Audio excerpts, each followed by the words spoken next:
Welcome to the Sound in Marketing Podcast. I'm your host, Jeanna Isham, owner and founder of Dreamr Productions and Sound in Marketing Learning.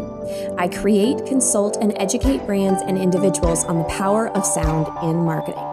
To learn more about sound in marketing, check out some cool resources, take some awesome courses, and join a cool community, go to soundinmarketing.com.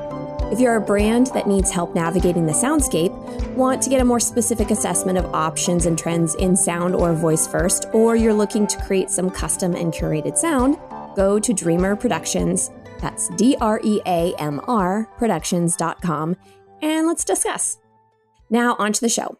For this season, I wanted to focus on definitions, because if you don't fundamentally understand the industry, it's harder to navigate it and harder to ultimately succeed.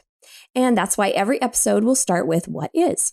Today, we will be discussing what is branded podcasting with the lovely Jenn Dudley. Jenn is the co-founder of Dante32, a full-service podcast production agency. Passionate about human connections, she helps companies use the ultimate communication tool, their voice, to elevate their brands and drive new business outcomes. Welcome to the show, Jenn. Hello, great to be here. So why don't we just go ahead and start out talking about Dante32 and what the idea is for your company? What is it that you do with other clients? Sure. So at Dante32, we're a full service podcast production company. We really consider ourselves partners in your marketing efforts and look at podcasting as really voice first audio content marketing. And so we want to work with you and your team about how to advance and further your marketing goals for your brand and your company by using podcasting as a channel. And we then take care of all of the nuts and bolts around creating the podcast. So what the concept is through all of the production, making sure that it gets distributed to all of the different players and directories that people can listen to your podcast, and then follow up with analytics and stats after the fact.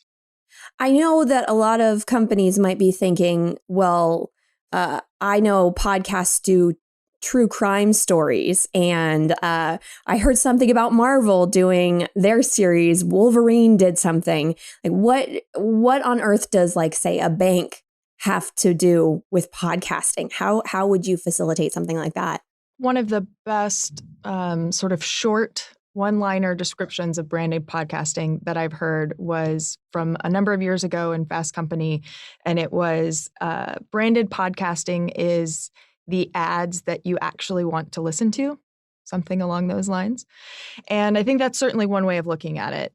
Although it still, I think, brings to mind like the idea of an infomercial, but through sound, which would be a terrible way to do a branded podcast. Nobody really wants to listen to you advertise your company for, 10 minutes, 30 minutes or more.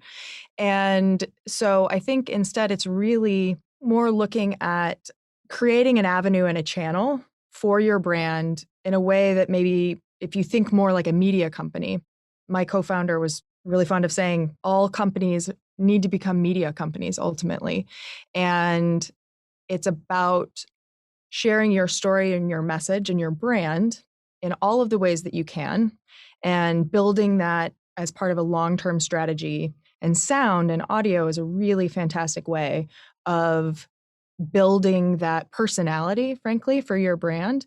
And a podcast is a great way of doing that for all of the reasons that podcasts are popular and continue to become frankly, more and more popular. Listenership continues to grow.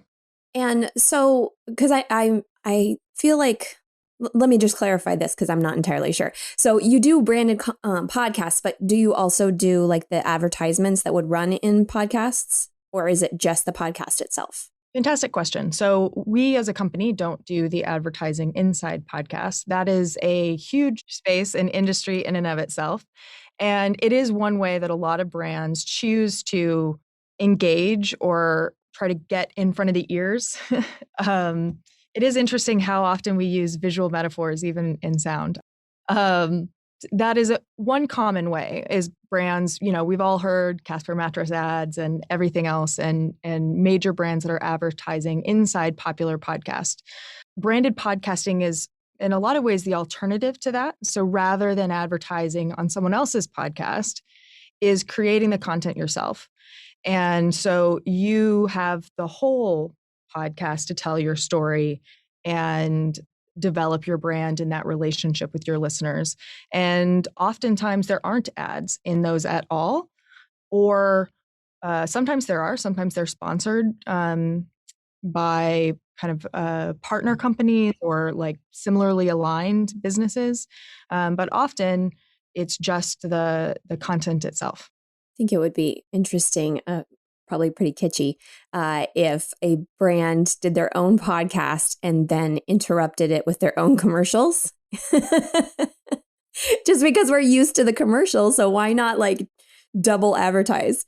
But I was thinking of that more in line of a more, what's the word? Like more creative idea for a podcast. So like if there was a brand that's not actually either mentioning itself or mentioning exactly what it does, maybe it's just creating entertaining content, but then they need to advertise themselves. How do you go about that balance of entertainment versus they have to sell? I mean, you have to make money.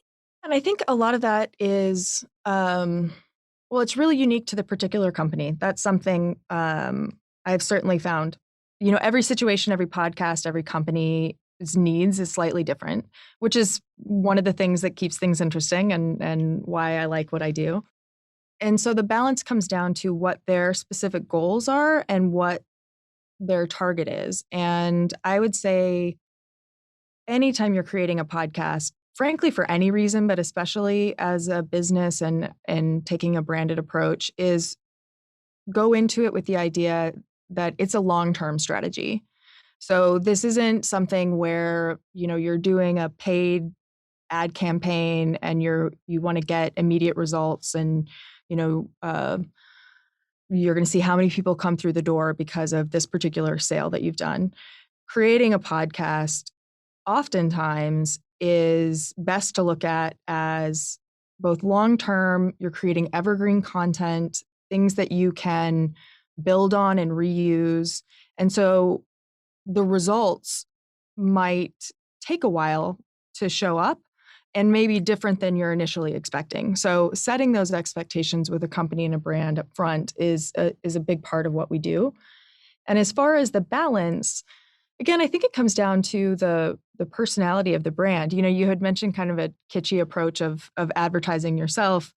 We do have some shows that do have sort of ad spots that is maybe about an event that they have coming up, or, you know, some particular part of their business or a different kind of area of the business.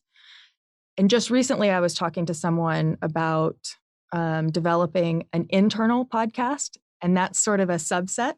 I suppose it would still fall under the branded podcast umbrella, but the idea is that rather than creating a podcast where the audience is external, say customers or potential customers, the audience is internal in the employees. And sometimes those overlap. The Trader Joe's, Inside Trader Joe's is an example, something that could maybe fit in both categories potentially, depending on how you look at it. But I was talking to someone about developing a podcast for their internal team, and they had mentioned doing kind of little ad spots for different company events or activities or things that were going on with other departments, and we're wanting to take kind of a kitschy approach to it, and being, you know, having fun, I guess, with the idea of advertising and having their own show.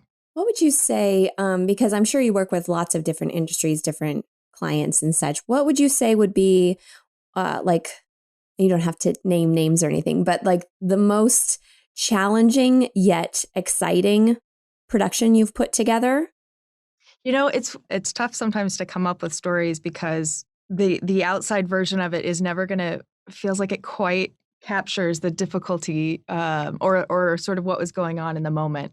Here's one that's on top of my mind because it's a show we're about to launch. And it's challenging for a number of reasons, in part because it's been a very long time in the making. We started talking to this company a couple of years ago, and then they, you know, weren't sure and put it on pause and then came back and we got started early mid 2020, which is an interesting time for a company, and got most of the way through the kind of strategy and launch. And we were working with a couple of their executives developing the concept, and they decided to put it on hold last fall and came back at the beginning of this year. And interestingly, in part because they had 2 employees who on their own had started developing a podcast idea and had no idea that there had been like a corporate level effort for it, and pitched this, I suppose, to their people that they reported to,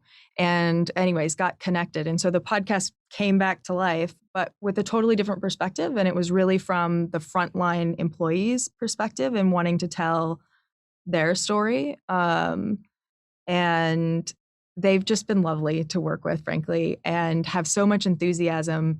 And it was a good team initially, but it's just a totally different energy. I think that's something too that really comes through, frankly, when you're dealing with sound and voice, is who are the people? Because it needs to be more than a good concept or a good idea. The challenge with any kind of podcasting is you have to have the person who can literally carry it because they are the voice. And so having people who were engaged enough that they were working on this on their own really makes a difference. And I'm excited for that show to come out. Check back in next week for the conclusion to our conversation on branded podcasting. For more on Jenn and her team, check out Dante32.com. That's DANTE32.com. I hope you're enjoying the show. Don't forget to subscribe on all the major podcast channels. Share with friends, follow, and rate it. Spread the word because, well, more people should know about this stuff. I know you know that now. For any other inquiries, you can find me at Dreamr Productions. That's DREAMR Productions.com or soundinmarketing.com, LinkedIn, Twitter, and Facebook.